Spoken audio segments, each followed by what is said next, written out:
Hey, so when I thought that we had finished chapter 21, we actually hadn't. It was just an unusual page break. So there's much more of that chapter to go. This may take a couple of videos to finish, but here we go, continuing with the plan. The BFG had made thousands of journeys to and from Giant Country over the years, but he had never in his life made one quite like this, with 9 huge helicopters roaring along just over his head. He had never before traveled in broad daylight either. He hadn't dared to. But this was different. Now he was doing it for the Queen of England herself, and he was frightened of nobody. As he galloped across the British Isles with the helicopters thundering above him, people stood and gaped and wondered what on earth was going on. They had never seen the likes of it before, and they never would again. Every now and then the pilots of the helicopters would catch a glimpse of a small girl wearing glasses crouching in the giant's right ear and waving to them. They always waved back. The pilots marveled at the giant's speed and the way he leapt across wide rivers and over huge houses. But they hadn't seen anything yet. "Be careful to hang on tight," the BFG said. "We is going fast as a fizzlecrump." The BFG changed into his famous top gear, and all at once he began to fly forward, as though there were springs in his legs and rockets in his toes. He went skimming over the earth like some magical hop, skip, and jumper, with his feet hardly ever touching the ground. As usual, Sophie had to crouch low in the crevice of his ear to save herself from being swept clean away. The 9 pilots in their helicopters suddenly realized they were being left behind. The giant was streaking ahead. They opened their throttles to full speed, and even then they were only just able to keep up. In the leading machine, the head of the Air Force was sitting beside the pilot. He had a world atlas on his knees, and he kept staring first at the atlas, then at the ground below, trying to figure out where they were going. Frantically, he turned the pages of the atlas. "Where the devil are we going?" he cried. "Haven't the foggiest idea," the pilot answered. "The Queen's orders were to follow the giant, and that's exactly what I'm doing." The pilot was a young Air Force officer with a bushy mustache. He was very proud of his mustache. He was also quite fearless, and he loved adventure.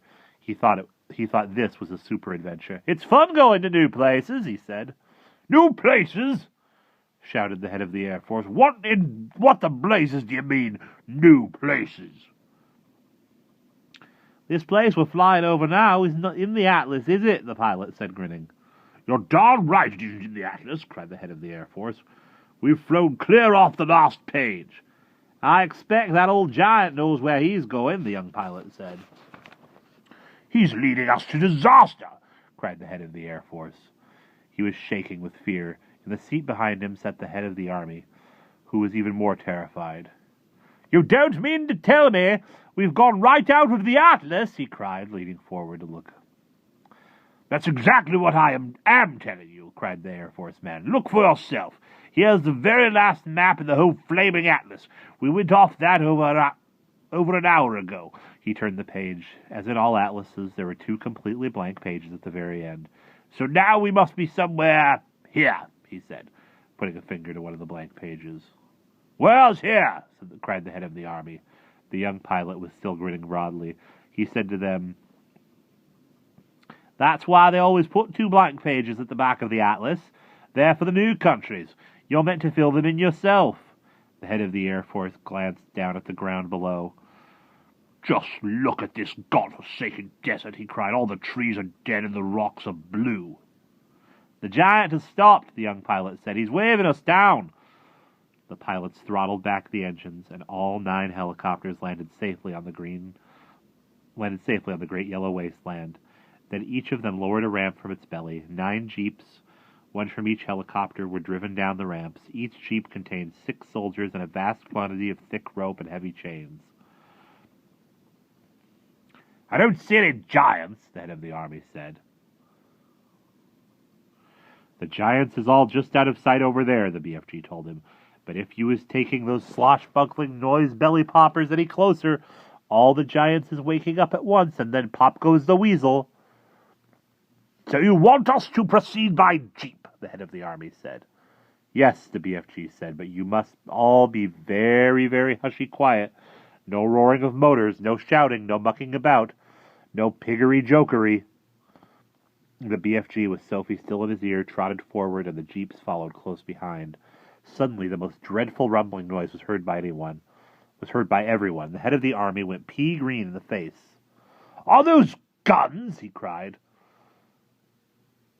"There is a battle raging somewhere up ahead of us. Turn back, the lot of you. Let's get out of here." "Pig squiffle," the BFG said. "Those noises are not guns." "Of course they're guns," shouted the head of the army. "I am a military man, and I know a gun when I hear one. Turn back."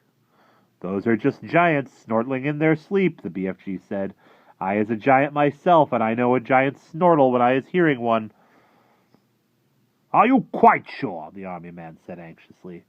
"Positive," the BFG said. "Proceed cautiously," the army man ordered. They all moved on. Then they saw them. Even at a distance, they were enough to scare the daylights out of the soldiers. But when they got close, and saw what the giants really looked like, they began to sweat with fear. 9 fearsome, ugly, half-naked, 50 feet long brutes lay sprawled over the ground in various grotesque attitudes of sleep, and the sound of their snoring was indeed like gunfire in a battle. The BFG raised a hand. The jeeps all stopped. The soldiers got out. "What happens if one of them wakes up?" whispered the head of the army, his knees knocking together from fear.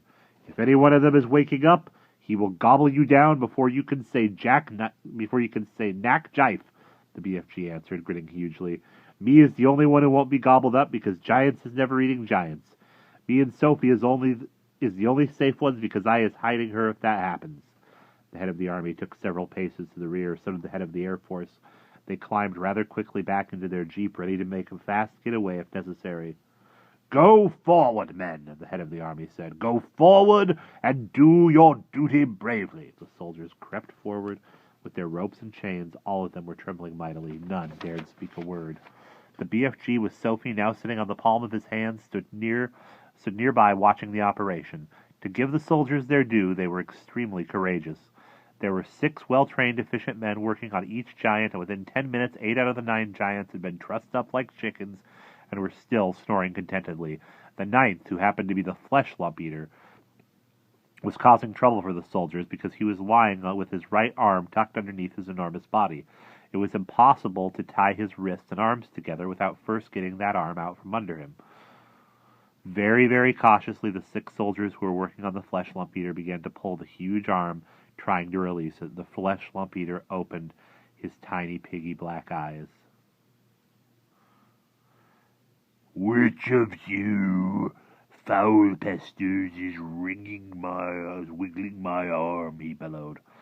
"Is that you, you rotsome manhugger?" Suddenly he saw the soldiers. In a flash he was sitting up. He looked around him. He saw more soldiers. With a roar he leapt to his feet. The soldiers, petrified with fear, froze where they were. They had no weapons with them. The head of the army put his jeep in reverse. "Human beings!" the flesh lump eater yelled. "What is all you flesh-bunking, rotsome, half-baked beings doing in our country?" He made a grab at a soldier and swept him up in his hand. "I is having early suppers today," he shouted, holding the poor squirming soldier at arm's length and roaring with laughter.